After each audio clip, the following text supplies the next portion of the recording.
So in those particular cases, think about anytime you're working with a stance, think about what advantages and disadvantages the stance presents for you. I am really not a very big fan of this idea right here. I don't really see a lot of advantages to it, other than trying to make your opponent look at your big stick up here. I do that. What? I do that. You do that, yeah. The weapon I use it with is here now. Yep. Have you seen that? I use that. Oh, the big club thing. Yes. Yeah. The reason, I'll just get into it a little bit, the reason why I don't like that stance is just about anything you're going to have to do is going to have to, it's kind of like this idea here, right? Anything you're going to do is going to require a movement that presents to your opponent, okay? So in this particular case, if he's coming in with that, that's not... I have to start here.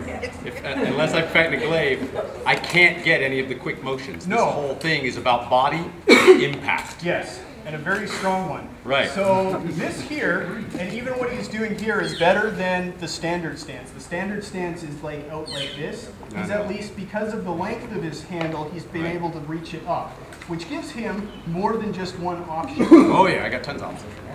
When you're in this stance with it down here with your elbows cooked out, you don't have a heck of a lot, and everything you're going to do is going to require an incredible amount of movement before you can get it. If I'm here and I want to hit him with any kind of force, I have to start by placing myself into an actually effective stance. So if I'm going to hit him in the leg from here, I have to start by moving into a position that I can hit him in the leg. Because I can't come straight from here and effectively hit him in the leg. You're going to have this little wimpy chest movement that's not going to do anything. So I'm going to have to start by putting it in a position I can throw at his leg. If I want to hit the offside of his body, again, I'm going to have to move into a position that will allow me to do that. Generally, I don't like fighting on the same line as my opponent, and I'll generally try and work off of it. So if he's coming in with this kind of movement, I'm not going to worry about that up there. I don't need to look at it. I know he's got a big sword. I know it's going to hurt if he hits me. You can look in here and know where it's going to go. In fact, I can look at his body and his shoulders and know where it's going to go.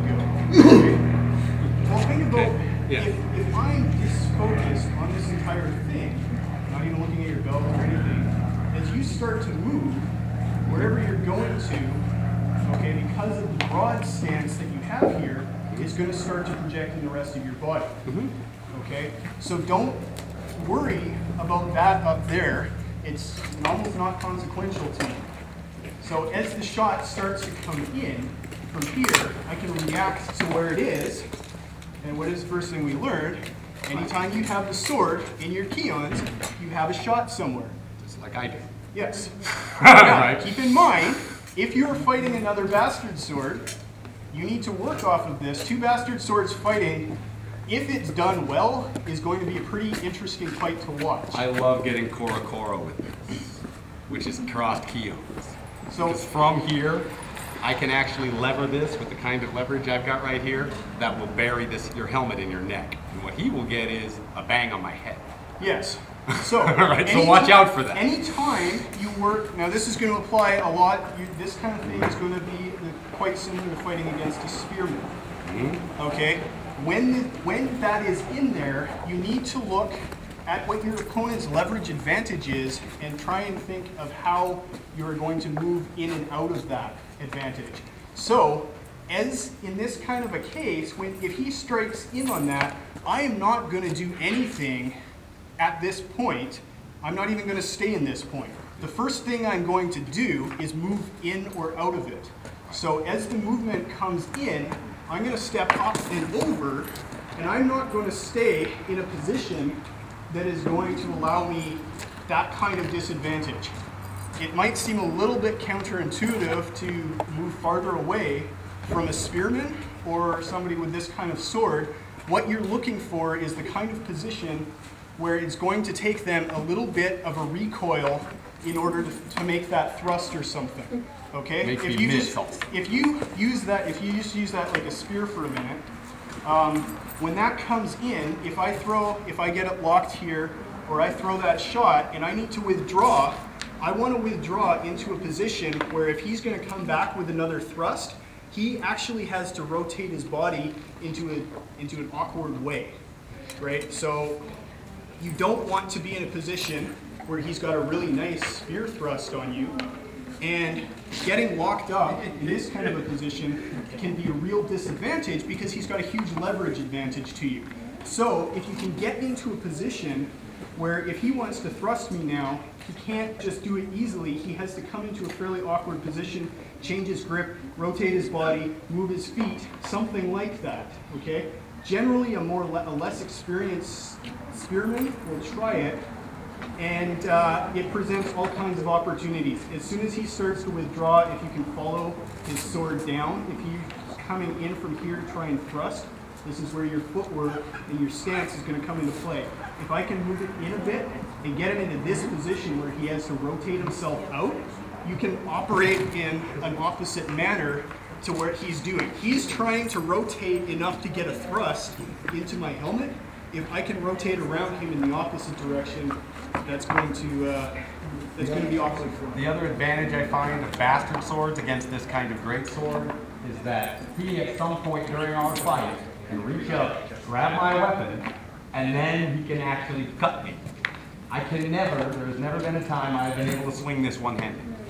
I don't think there's any time any of you big guys could really effectively swing this one-handed. It just doesn't work that way. Okay, I'm running out of time, Okay. but I want to just get into one quick little thing. Everything that we've kind of gone on about right now is all about two-handed weapons. A little bit of stuff for the guys with the bastard swords and somebody that can effectively wield something with one hand. The reason why you're supposed to be in your elbows and arms to do this is because there is a lot of flashy stuff that you'll get out of manuals, out of watching videos, out of choreographed movies and things like that, that doesn't work in what we do here with this stuff. The primary things that those are going to do is breaking your wrists, and I don't mean actually breaking them, but dropping your wrists into a position that is going to allow you some fancy blocks. Really quick, if you try swinging at my offside body, you'll see this kind of lightsaber motion or something where you bring it up tight into your body. It doesn't work really well in gauntlets and armor, okay?